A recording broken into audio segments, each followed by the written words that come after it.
Gany n'arrivait pas sa robe de mariée était trop serrée, ses lèvres trop sèches. Elle n'avait que 19 ans. En face d'elle se tenait Faru, un homme de 67 ans avec des dents en or et des yeux morts. Le prêtre s'éclaircit la gorge. Cette union, bénie par Dieu et nos ancêtres. Il ouvrit la Bible pour commencer. Mais alors que le lourd livre s'ouvrit, un pistolet chargé en glissa. Et c'est là que l'enfer se déchaîna. Ce que personne ne savait, c'est que Gany n'avait jamais été aussi impuissante qu'on le pensait.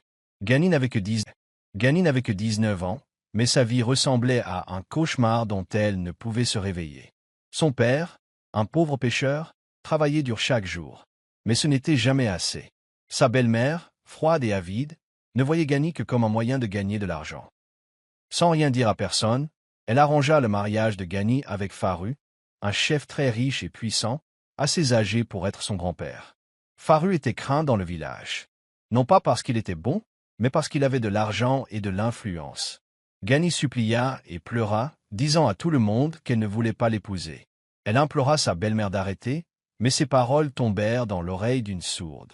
Le mariage était prévu pour la semaine suivante. C'était comme si on la vendait comme une chose, et non comme une personne. Tout le monde agissait comme si c'était normal, comme si Gany n'avait pas d'importance. Mais il y avait une personne qui se souciait encore, quelqu'un qui observait sa douleur en silence, espérant trouver un moyen de l'aider avant qu'il ne soit trop tard.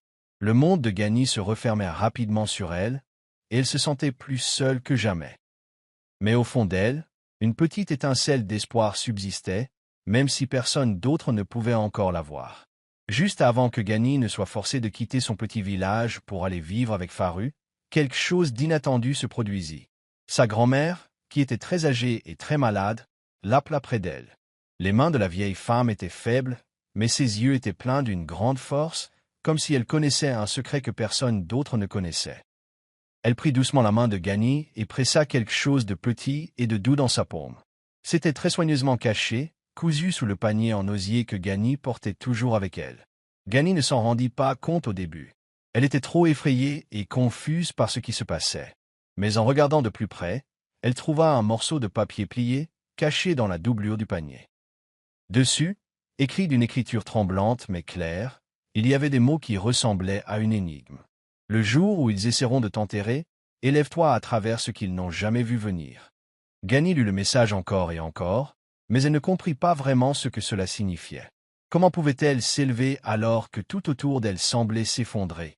Comment pouvait-elle se défendre alors que tout le monde l'avait déjà abandonnée? La note était comme une promesse secrète de sa grand-mère, quelque chose de puissant à quoi se raccrocher lorsque les choses deviendraient plus sombres. À ce moment-là, Gany ressentit un étrange mélange de peur et d'espoir. Elle ne savait pas comment ni quand, mais d'une manière ou d'une autre, ce message était destiné à la guider. C'était comme si sa grand-mère lui disait de rester forte, même si personne d'autre n'était de son côté. Gany plia soigneusement la note et la remit dans le panier, se sentant un peu moins seule qu'auparavant. Ce message secret l'accompagnerait à chaque étape effrayante, même si elle ne le comprenait pas encore entièrement. C'était une petite étincelle, cachée dans un panier d'aiguilles, attendant le bon moment pour illuminer son chemin. Quand Gany arriva au grand manoir de Faru, elle pensa que sa vie pourrait s'améliorer. Elle imaginait une nouvelle maison remplie de chaleur et de gentillesse. Mais ce qu'elle trouva ne ressemblait en rien à cela. La maison paraissait brillante et grandiose de l'extérieur, avec des portails dorés et de hauts murs qui semblaient toucher le ciel. Mais dès qu'elle entra, une sensation de froid l'envahit. Aucun sourire ne l'attendait, seulement des règles strictes et des regards froids. Les serviteurs de Faru lui dirent qu'elle n'avait pas le droit de parler à qui que ce soit, sauf si Faru le lui permettait. Elle ne pouvait pas appeler sa famille ni même envoyer un message. Si elle voulait sortir, elle devait demander la permission et ne jamais y aller seule. Les grandes fenêtres qu'elle voyait de l'extérieur étaient couvertes d'épaisses barres de métal. Cela ressemblait plus à une prison qu'à une maison. Les murs dorés ne la protégeaient pas, ils la piégeaient. Gany commença à comprendre quelque chose de terrible. Elle n'était pas une mariée heureuse commençant une nouvelle vie. Elle était une prisonnière vêtue de beaux habits.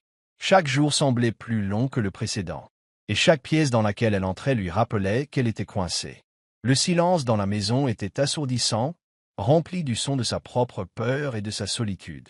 Parfois, elle se tenait près des fenêtres à barreaux, regardant dehors, souhaitant pouvoir s'enfuir loin. Mais les barreaux lui rappelaient que Faru avait le contrôle sur elle. Le manoir était comme une cage dorée, brillante à l'extérieur, mais froide et sombre à l'intérieur.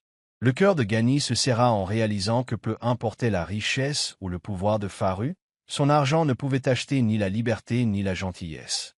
Elle était seule, effrayée et piégée dans un endroit où elle était censée être mariée et aimée. Mais au lieu de cela, elle était enfermée, sans voix et sans choix. La maison d'or était une prison sans chaînes, et Gani savait au fond d'elle qu'elle devait trouver un moyen de s'en sortir, même si cela semblait impossible. Ce n'était pas la vie qu'elle voulait, mais c'était celle contre laquelle elle devait se battre. Chaque jour dans ce manoir la rendait plus forte, d'une manière qu'elle ne comprenait pas encore. La cage dorée était étroite, mais l'esprit de Gani à l'intérieur grandissait tranquillement, attendant le moment de se libérer. Dans le grand manoir où Gani était piégée, il y avait un endroit où elle trouvait du réconfort, la cuisine. C'était bruyant et animé, plein d'odeurs de nourriture et de bruit de casseroles et de poêles. C'est là que travaillait Jabir, le cuisinier. Jabir était différent de tous les autres. Il n'entendait rien et ne pouvait pas parler non plus. Mais même sans mots, Jabir voyait tout ce qui se passait dans la maison. Il observait comment Faru traitait Gani et à quel point elle avait peur.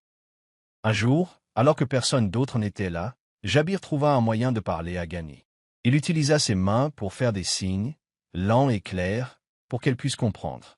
Il griffonnait aussi des notes sur des bouts de papier qu'il gardait cachés dans sa poche.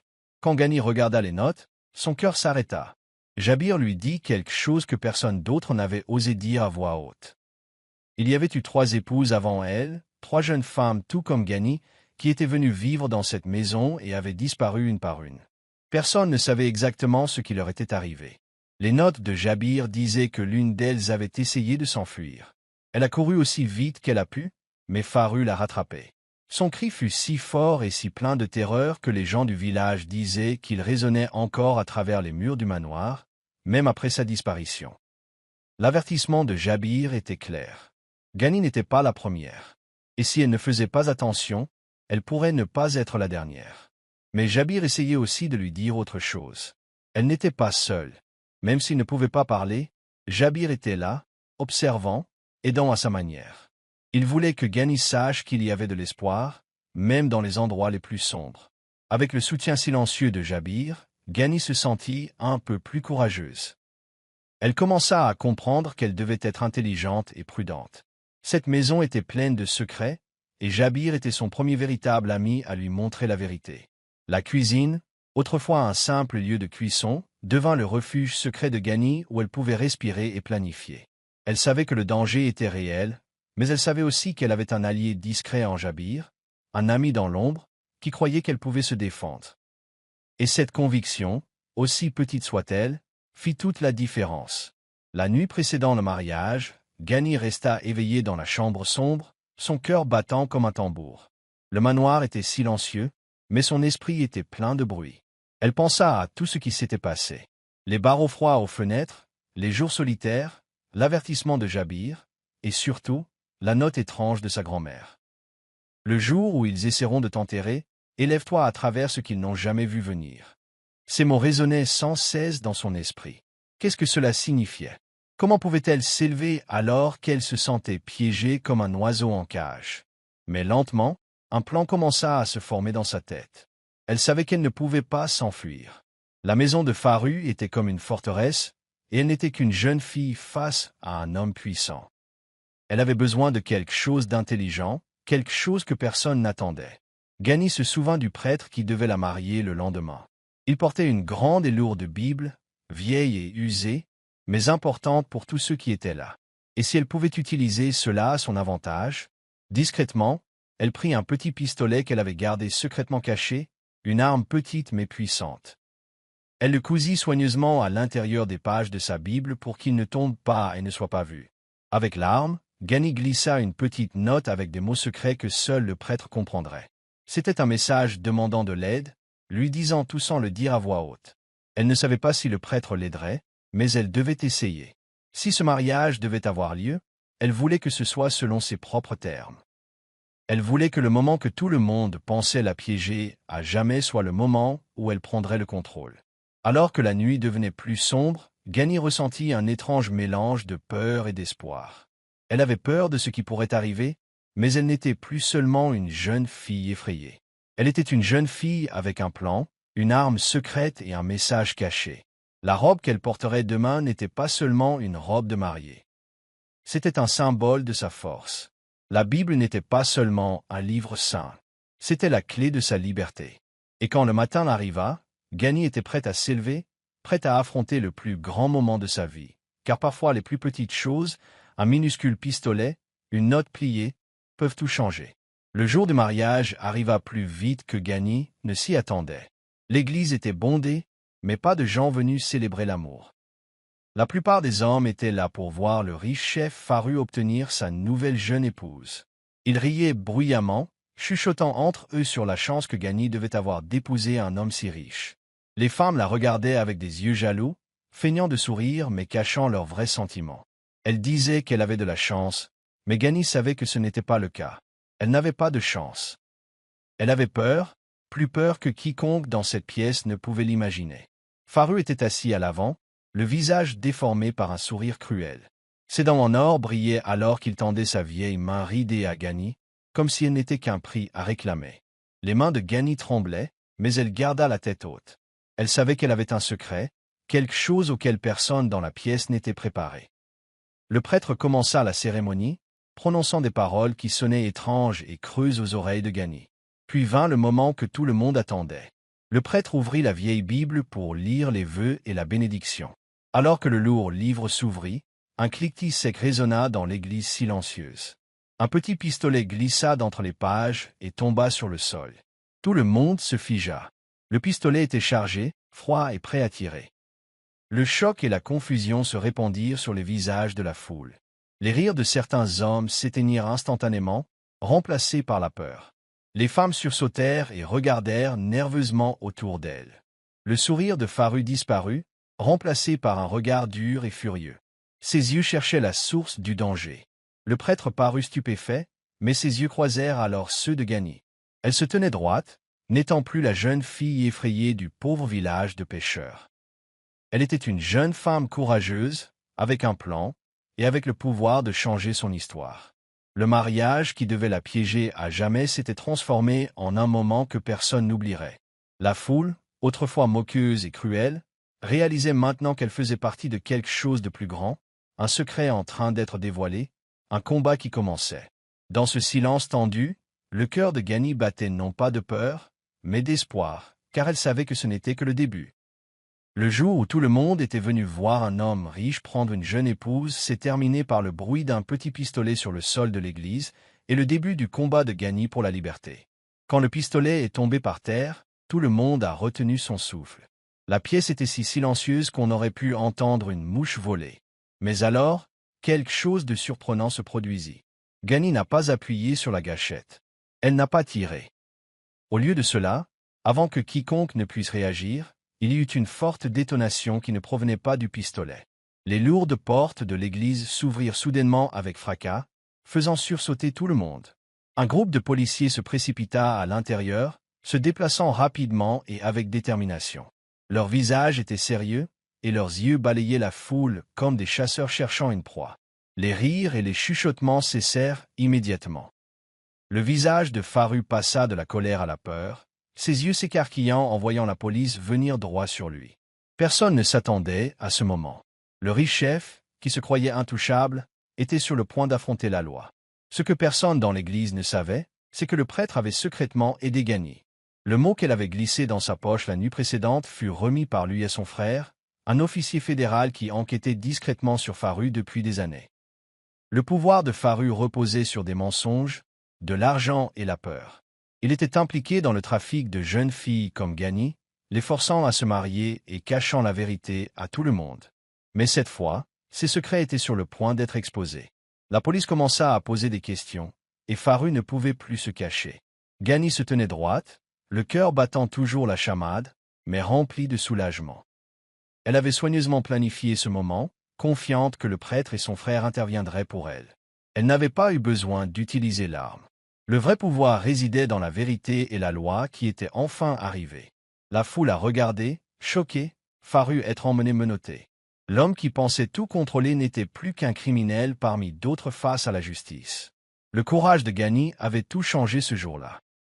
Le mariage, qui devait la piéger à jamais, s'était transformé en un moment de liberté et d'espoir, non seulement pour elle, mais pour toutes les filles qui avaient souffert en silence. L'église n'était plus un lieu de peur, mais un lieu où la vérité a éclaté et où un nouveau départ a commencé. Et Ghani, la jeune fille autrefois vendue comme un bien, était devenue un symbole de courage que personne ne pouvait ignorer. Après que la police eut emmené Faru, le prêtre prit Ghani à part. Son visage était sérieux mais plein de soulagement. Il lui dit qu'il soupçonnait Faru depuis longtemps, mais n'avait jamais eu assez de preuves. Faru était intelligent et puissant, et beaucoup de gens avaient trop peur pour s'opposer à lui. Le prêtre dit que la bravoure de Ghani leur avait donné une chance de finalement découvrir la vérité cachée dans l'ombre. Avec la police, ils se sont rendus au sol de la chapelle. Le prêtre a soigneusement déplacé les vieilles planches de bois, révélant un espace secret en dessous. C'était sombre et poussiéreux, mais ce qu'ils ont trouvé à l'intérieur était choquant. Des dossiers, des photos et des cartes d'identité de nombreuses jeunes filles qui avaient disparu au fil des ans. Chaque dossier racontait une histoire de douleur et de peur. C'étaient les filles que Faru avait piégées, tout comme il avait essayé de le faire avec Ghani. Le prêtre expliqua que Faru n'était pas seulement un vieil homme désirant une jeune épouse. C'était un homme cruel se cachant derrière le respect et la richesse, utilisant son pouvoir pour blesser des jeunes filles innocentes. C'était un monstre déguisé. Les dossiers montraient des noms, des âges, les lieux d'origine des filles, et même les dates de leur enlèvement. Certaines photos étaient petites et délavées, mais la tristesse dans les yeux des filles était claire. C'était déchirant de voir combien de vies avaient été brisées. Ghani ressentit un mélange de colère et de tristesse, mais aussi une force grandissante en elle. Elle savait qu'elle devait continuer à se battre, non seulement pour elle-même, mais pour toutes ces filles qui avaient souffert en silence. Le prêtre a promis de l'aider à leur rendre justice à toutes. La police a pris les dossiers comme preuve et a déclaré que ce serait le début d'une grande enquête. La chapelle, autrefois un lieu de peur et de secret, détenait maintenant la clé pour mettre fin aux agissements maléfiques de Faru. Le courage de Ghani avait ouvert une porte que personne ne pensait pouvoir ouvrir. Les dossiers cachés sous le plancher de la chapelle ont révélé la vérité que tout le monde avait besoin de voir. Le masque de Faru était enfin tombé. Il a été démasqué comme l'homme cruel qu'il était vraiment, et le long cauchemar de nombreuses filles pouvait maintenant prendre fin. Ce moment était plus qu'une simple affaire personnelle pour Ghani. C'était le début d'un nouvel espoir pour toutes les voix perdues et réduites au silence. Dès que l'histoire du sauvetage de Ghani s'est répandue, elle a fait le tour du pays, et bientôt au-delà. Les gens n'arrivaient pas à croire comment une jeune fille, vendue comme un objet, avait trouvé le courage de se défendre et de dénoncer un homme puissant. Les chaînes d'information, les stations de radio et les médias sociaux ont partagé son histoire encore et encore. Ghani n'était plus seulement une victime. Elle est devenue un symbole d'espoir et de force pour beaucoup de ceux qui avaient souffert en silence. Des survivantes des villages voisins et des villes lointaines ont commencé à se manifester, partageant leurs propres histoires de douleur, de peur et d'évasion. Pour la première fois, de nombreuses femmes se sont senties assez courageuses pour parler, sachant qu'elles n'étaient pas seules. Le nom de Ghani était sur toutes les lèvres. Les gens l'appelaient « la mariée qui a refusé de se taire ». Son histoire a inspiré d'autres personnes à se lever contre elle. Injustice et les mariés, des organisations et des militants l'ont contacté pour l'aider à mettre en place un soutien pour les victimes. Bientôt, des cinéastes se sont intéressés et ont réalisé un documentaire sur le parcours de Ghani. Le film montrait non seulement son expérience terrifiante, mais aussi son courage et sa détermination incroyables. Il racontait les histoires de nombreuses filles comme elle, mettant en lumière un problème caché que beaucoup essayaient d'ignorer. Le documentaire a été regardé par des millions de personnes, en Afrique et dans le monde entier. Les écoles, les églises et les groupes communautaires l'ont utilisé pour enseigner les droits de l'homme et le pouvoir de s'exprimer. La voix de Ghani est devenue une arme puissante contre la cruauté et le silence. Elle a commencé à voyager pour prendre la parole lors d'événements, partageant son message avec espoir et passion. Les gens l'admiraient pour avoir transformé sa douleur en une force pour le bien. Son histoire rappelait à tous que même lorsque les choses semblent désespérées, la bravoure d'une seule personne peut déclencher un grand changement. Gani n'était plus seulement une jeune fille vendue à un homme riche. Elle était devenue une leader, une guerrière pour la justice et une lueur d'espoir pour tous ceux qui avaient besoin d'être entendus. Son combat ne faisait que commencer, mais il changeait déjà des vies. Et le monde regardait. Les années ont passé, et la vie de Gani a changé de manière que personne n'aurait pu imaginer. De jeune fille effrayée forcée à un mariage terrible, elle est devenue une femme forte et confiante. Elle a utilisé son expérience pour aider d'autres personnes qui étaient piégées comme elle l'avait été. Gani a créé une fondation pour soutenir les victimes de mariages forcés. Son organisation offrait un abri, une éducation et de l'espoir aux filles et aux femmes qui n'avaient nulle part où aller. Elle a voyagé dans les villages et les villes, informant les gens sur les dangers de vendre ses filles et sur le pouvoir de se défendre. La fondation de Gani est devenue un symbole de force et de changement. Quand les gens lui demandaient pourquoi elle n'avait jamais tiré avec l'arme le jour de son mariage, elle souriait doucement et disait « Parce que la vérité fait plus de bruit que n'importe quelle balle ». Cette seule phrase montrait à quel point elle était devenue courageuse et sage. Elle savait que la violence n'était pas la solution, mais que dire la vérité, dénoncer les mensonges et se battre avec courage était l'arme la plus puissante qu'elle possédait. Quant à Farru, l'homme qui pensait pouvoir acheter une fille et contrôler sa vie, son sort fut sombre et définitif. Après la descente de police et les preuves trouvées sous la chapelle, il fut arrêté et inculpé de nombreux crimes. Il a passé le reste de ses jours derrière les barreaux, ne revoyant plus jamais la lumière du jour. Son pouvoir et sa liberté avaient disparu pour toujours. L'histoire de Gani ne s'est pas seulement terminée par son propre sauvetage. Elle est devenue un mouvement qui a changé sa communauté et a inspiré beaucoup d'autres à se libérer du silence et de la peur. D'une mariée achetée à une femme puissante menant le combat pour la justice, Gani a prouvé que personne ne peut être vraiment brisé s'il a l'espoir, le courage et la vérité de son côté. Si vous croyez que tout le monde mérite la liberté et la justice, partagez l'histoire de Gani maintenant. Élevons nos voix ensemble et mettons fin au mariage forcé pour toujours. Ne restez pas silencieux. Soyez le changement que quelqu'un attend. Partagez cette vidéo et propagez l'espoir.